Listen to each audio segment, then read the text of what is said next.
I never thought my life would turn out like this. My name's Rita, and this is my story. I was born to farmers, good people who taught me the value of hard work from the day I could walk.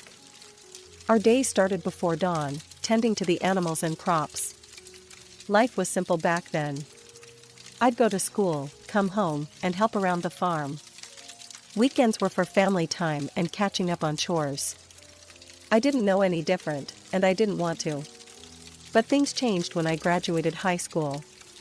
My parents, bless their hearts, wanted more for me than a life on the farm. "Rita, we've been talking," Dad said one evening as we sat around the dinner table. "Your mom and I think you should go to college." And just like that, my world expanded. I packed my bags and moved to the city, a place so different from everything I'd known that it might as well have been another planet. College was an experience. The classes were interesting enough, but it was the people that really opened my eyes. Kids from all walks of life, with dreams and ambitions I'd never even considered. And then there was Jack. I met him in my second year. He was charming, confident, and so different from the farm boys back home. Jack knew exactly what he wanted from life, or so I thought. "Life's too short to waste it working yourself to the bone," he'd say, lounging on the grass outside the library. "We should enjoy ourselves while we're young." I was smitten. Here was someone who saw life as an adventure, not just an endless series of chores. We started dating, and before I knew it, we were talking about marriage. When I told my parents, they were cautious. They wanted to meet Jack, to get to know the man who'd stolen their daughter's heart. "He seems nice enough," Dad said after Jack's first visit to the farm. "But there's something, I don't know." "Just be careful, Rita." I brushed off his concerns. What did my old-fashioned father know about modern love? Jack was perfect, and we were going to have a perfect life together. My parents, bless them, paid for our wedding and even bought us an apartment in the city. "We want you to have a good start," Mom said, her eyes misty. "Thanks, Mom, Dad," I said, hugging them tight. "I promise I'll make you proud." As Jack and I stood at the altar, exchanging vows and rings, I thought my life was set. I had a husband who loved me, a good job in the city, and a bright future ahead. The first couple of years of our marriage were, well, I thought they were good. Jack and I both had jobs in the city, and we settled into a routine. But looking back, I can see the cracks that were forming even then. "Rita, do we have to go to your parents' farm this weekend?" Jack would whine every time I suggested a visit. "It smells like manure, and your dad always wants me to help with something." I'd sigh and try to reason with him. "They're my family, Jack. And they've done so much for us." "Fine," he'd grumble. "But I'm not shoveling any cow crap." I brushed it off as city boy squeamishness. After all, I'd grown up with those smells and chores. But now I wonder if I should have seen it as a red flag. 2 years into our marriage, I got pregnant. I was over the moon, and my parents were ecstatic. "A grandchild," Mom squealed over the phone. "Oh, Rita, we're so happy for you." Jack's reaction was less enthusiastic. "A kid? Already? I guess that's okay." I chalked it up to nerves. Surely he'd warm up to the idea of being a father. My parents, bless their hearts, continued to support us. They bought us a car, paid for vacations. I was grateful, but Jack seemed to take it all for granted. "Of course they're helping us," he'd say. That's what parents do. When our son, Tommy, was born, I fell in love all over again. But Jack, well, he tried, I'll give him that. But fatherhood didn't come naturally to him. "Can't you keep that kid quiet?" he'd complain when Tommy cried at night. "Some of us have to work in the morning." I'd bite my tongue and remind myself that we were both adjusting to parenthood. Life went on. We visited the farm when we could, though Jack's reluctance grew with each trip. "Your dad asked me to help fix the tractor again," he'd grouse. "I'm not a mechanic, for Christ's sake." I'd watch my dad and Jack working together, well-stained and sweaty. Dad would be patient, explaining each step, while Jack would grimace and fumble with the tools. Then, tragedy struck. Within a year, both my parents passed away. I was devastated. "They're gone, Jack," I sobbed into his shoulder. "I can't believe they're gone." He patted my back awkwardly. "It'll be okay. At least they left us the farm." His words jolted me. The farm. My family's legacy. And all Jack could think about was what we'd inherited? In the midst of my grief, Jack dropped a bombshell.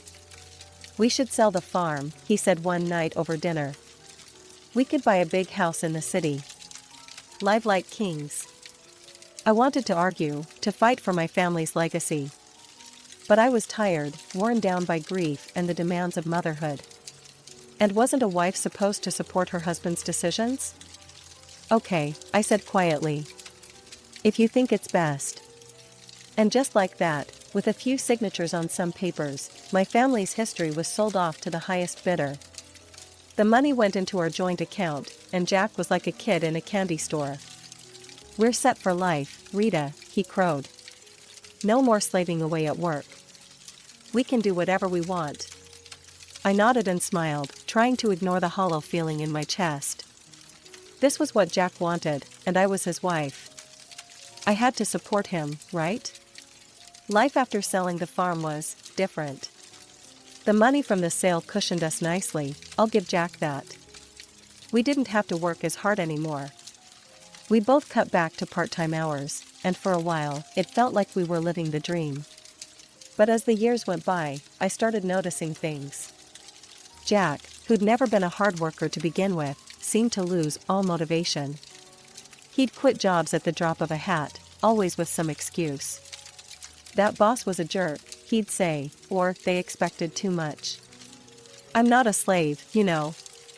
I'd try to reason with him. "Jack, we can't live off the farm money forever. We need to think about our future." He'd wave me off. "Relax, Rita.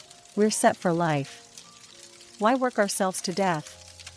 Meanwhile, our son Tommy was growing up fast.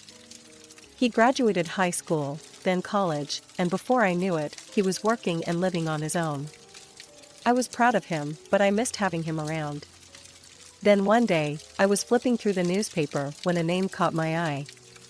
It was an article about a successful concrete production plant, owned by none other than Jack's uncle, Robert. "Jack," I called out, "did you see this article about your Uncle Robert?" Jack's face darkened. "I don't want to hear about that old tyrant," he snapped. I knew the story, or at least Jack's version of it. How his parents had died when he was young, leaving him in the care of his uncle. How Robert had been overbearing and controlling, trying to force Jack into the family business. He never listened to what I wanted, Jack had told me years ago. It was always about what he thought was best. So I left. Started my own life.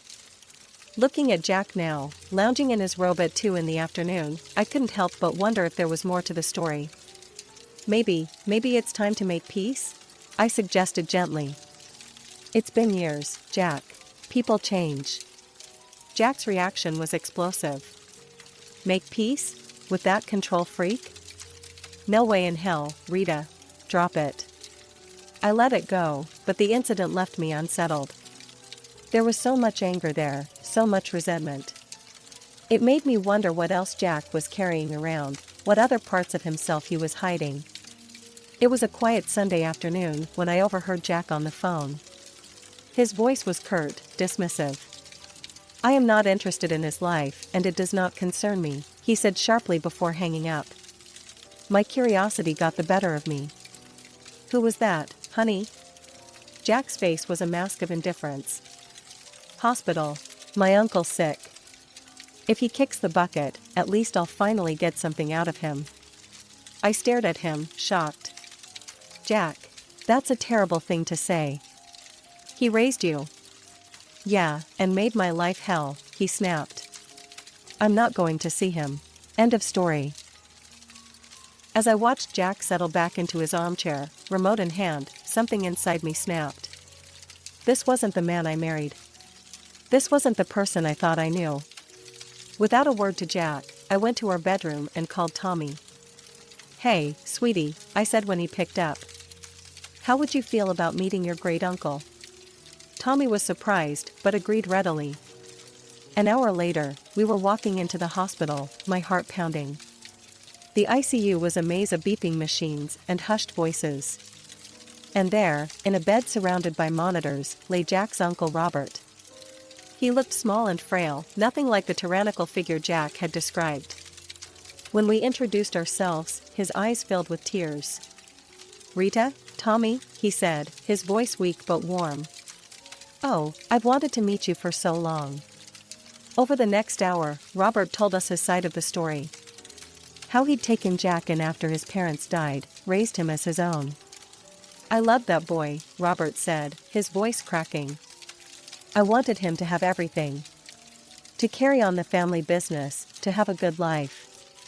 But Jack, it seemed, had other ideas. He said he didn't want the responsibility," Robert continued. "Said he didn't want to work hard like I did, staying up nights worrying about the business." I felt a sinking feeling in my stomach as Robert's words painted a picture I recognized all too well. "Jack demanded I sell the business," Robert said, shaking his head. "Wanted me to set him up with a monthly allowance, an apartment, a car. Said I owed him a carefree life." I glanced at Tommy, seeing my own shock mirrored in his face. "I told him that's not how life works," Robert went on. "That money needs to be earned. I begged him to stay, to learn the business. But he just got angry. Said he'd find a rich wife and never have to work a day in his life." As I sat there in Uncle Robert's hospital room, memories from the past decade started flooding back. Like pieces of a puzzle finally falling into place, I saw our life together in a new, harsh light. Jack had never held a job for long. He always chose part-time work, called in sick often, took countless days off. I'd attributed it to stress, to him being a free spirit. But now I saw the truth. "Life is for pleasure, Rita," he'd always say. "Why kill ourselves working?" I felt sick to my stomach as realization dawned. Jack hadn't married me for love. He'd married me for my family's money, for the comfortable life he thought I could provide. I was just a means to an end, the rich bride he'd promised his uncle he'd find. Tears welled up in my eyes as the weight of this truth settled on me. Our whole life together, our marriage, our family, it was all built on a lie. Uncle Robert's voice pulled me from my thoughts. "I'm so sorry," he said, his voice weak. "I won't be able to leave anything to you or Tommy. I wanted to, but..." "It's okay," I said, squeezing his hand. "We don't need anything." "I had plans," Robert continued, growing agitated. "A new project. It would have changed everything. But I ran out of time." Suddenly, Robert's face contorted in pain. The machines around him started beeping urgently. "You need to leave," a nurse said, rushing in. "Now." A few days later, the call came. Uncle Robert had passed away. When I told Jack, his reaction made my blood run cold. "Finally," he exclaimed, a grin spreading across his face. "Took the old bastard long enough." I stared at him, disgusted. "Jack, he was your uncle. He raised you." He waved dismissively. Yeah. So, when's the funeral? Do we need to go to that?" In the end, Jack didn't attend. Tommy and I organized the funeral ourselves, a small, dignified affair that I hoped would have made Uncle Robert proud. While I was grieving for a man I'd barely known, my husband was at home, gleefully calculating his newfound wealth. "The factory's got to be worth at least 10 million, I heard him saying on the phone when I got home. Can you believe it? I'm rich." I watched him strut around our house, boasting about his inheritance, and felt nothing but revulsion. This wasn't the man I thought I'd married. This was a stranger wearing my husband's face. And then, things got worse. "You know, Rita," Jack said one evening, his eyes cold. "You're getting kind of old for me. I think I'm ready for an upgrade." I couldn't believe what I was hearing. "Excuse me?" He shrugged, not even bothering to look ashamed. You heard me. I'm rich now. I can do better. Over the next few weeks, Jack's behavior became increasingly erratic. He'd stay out late, coming home in the early hours reeking of booze and perfume. More than once, I spotted lipstick stains on his collar. Each time I confronted him, he'd brush me off. Mind your own business, he'd sneer. You should be grateful I come home at all. As I lay awake one night, listening to Jack stumble in at 3 a.m., I realized something had to change. I couldn't keep living like this. I deserved better. But more importantly, I needed to know the truth about everything, about Jack, about the inheritance, about the life I thought we'd built together. One morning, after another night of Jack stumbling in at dawn, I'd had enough. Where were you? I demanded, my voice shaking with anger and hurt. Jack sneered, his bloodshot eyes narrowing. None of your damn business, Rita. You should be grateful I come back at all. I recoiled as if I'd been slapped. Grateful? Is that what you think our marriage is? He ignored my question, instead fixing me with a calculating look. Say, how much is left from your parents' inheritance? We must have some savings, right? The sudden change of topic threw me off guard. What, Jack, we've spent it all. The accounts are empty. His face twisted into an ugly mask of disgust. Empty? You've got to be kidding me. He paced the room, muttering to himself. Then he turned back to me, his eyes cold. Well, I guess that's it then. I'm done here. Done with you. Before I could respond, the front door opened. Tommy walked in, his eyes widening as he took in the scene. Jack's demeanor changed instantly. He plastered on a fake smile and approached our son. Tommy, my boy. Just the person I wanted to see. I need you to sign something for me. He produced a document from his pocket, thrusting it at Tommy. It's just a formality. You're renouncing any claim to Uncle Robert's estate. Since there's no will, it all comes to me anyway. Tommy glanced at me, confusion clear on his face. But after my nod, he took the paper and signed it without hesitation. Jack's grin was triumphant as he snatched back the document. Then, as if a switch had been flipped, he turned back to me, all pretense gone. I want a divorce, he announced, his voice cold and flat. I never loved you, Rita. I just tolerated you for your parents' money. But now I'm rich. I don't need you anymore. The words hit me like physical blows.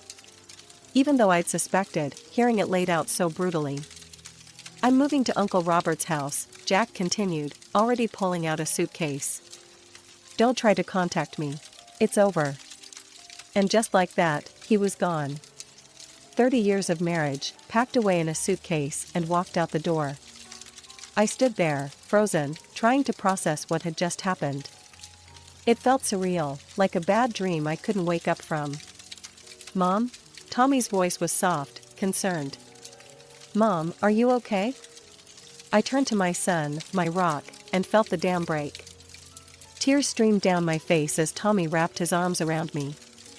It's okay, Mom, he murmured, holding me tight. We'll get through this. You're strong. You'll be okay. As I clung to my son, sobbing into his shoulder, a small part of me marveled at the man he'd become. Kind, compassionate, everything his father wasn't. And I realized something. You're the best thing he ever did, I whispered to Tommy. The only good thing to come out of this marriage. Tommy squeezed me tighter, and in that moment, I knew that no matter what happened next, I wasn't alone. I had my son, and together, we'd face whatever came our way. The weeks following Jack's departure were a blur of pain and disbelief. I tried to keep my head high, to focus on moving forward, but it wasn't easy. Especially when Jack seemed determined to flaunt his new life in my face. It started with the Facebook posts. Pictures of Uncle Robert's mansion, now Jack's new home, flooded his timeline. I tried to ignore it, to focus on healing, but then the photos changed. A young woman started appearing in them. Blonde, beautiful, barely older than our son. In one photo, Jack had his arm around her, both of them grinning at the camera. The caption made my stomach churn. "Meet my fiancé, Candy. Upgrade complete." The call started almost immediately. Friends, acquaintances, even Tommy's old school teachers. All of them asking questions I didn't want to, answer. "Rita, dear, is everything okay? We saw Jack's posts, what's going on? Are you and Jack really?" I couldn't take it anymore. The humiliation, the constant reminders of Jack's betrayal, it was too much. So I did something I never thought I'd do. I called Jack and asked to meet, after consulting with a lawyer. The day of the meeting arrived. I waited at our old favorite cafe, divorce papers in hand. Jack swaggered in, Candy on his arm. She couldn't have been more than 25, her face caked with makeup, giggling at something Jack whispered in her ear. Well, Jack sneered, pulling out a chair for Candy. "If it isn't the old ball and chain. Candy, honey, meet Rita, the starter wife." Candy gave me a pitying look that made my blood boil. But I kept my cool. "I have the divorce papers here," I said, sliding them across the table. "I'm not asking for much. Just the house. You can keep everything else." To my surprise, he picked up the pen without argument. "Fine. Have your little house. I've got bigger and better things now." He scrawled his signature across the documents. He turned to Candy, his voice sickeningly sweet. "Now I can finally be with someone I truly love. Someone worthy of me." I gathered the papers, my hands shaking slightly. As I walked out of the cafe, I heard Jack's mocking laughter behind me. But I didn't look back. I had what I came for. The next day, I filed for divorce. As I handed over the papers to the court clerk, I felt a weight lift off my shoulders. For the first time in months, I felt like I could breathe again. Life has a funny way of serving up justice when you least expect it. For me, it came in the form of a headline splashed across the local newspaper. "Local business tycoon's empire crumbles, nephew left with massive debt." It turned out that Uncle Robert had taken out an enormous loan just before his death, hoping to expand the business. He'd mentioned something about a new project during our hospital visit, but Tommy and I hadn't understood the implications at the time. Now it all made sense. I watched from afar as Jack's new life crumbled around him. He sold the factory, the mansion, the cars, everything. And still, he was left owing nearly $1 million. The cherry on top? His young bride, Candy, packed her bags and left the moment she realized Jack wasn't the wealthy catch she'd thought he was. I'd be lying if I said I didn't feel a twinge of satisfaction. Karma, it seemed, had finally caught up with Jack. Then, one rainy evening, there was a knock at my door. I opened it to find Jack standing there, looking nothing like the smug, wealthy man who'd walked out on me months ago. He was disheveled, his eyes red-rimmed and desperate. "Rita," he said, his voice cracking. "I've been such a fool. I see that now. Please, can we talk?" Against my better judgment, I let him in. For the next hour, I listened as Jack poured out his heart. He told me how he'd lost everything, how he'd realized what truly mattered in life. "I was wrong, Rita," he said, his eyes pleading. "So wrong. But I see now that you were the only one who ever truly cared for me. The only one I've ever really loved." Then, to my utter disbelief, Jack got down on one knee, producing a small velvet box. "Rita, please. Give me another chance.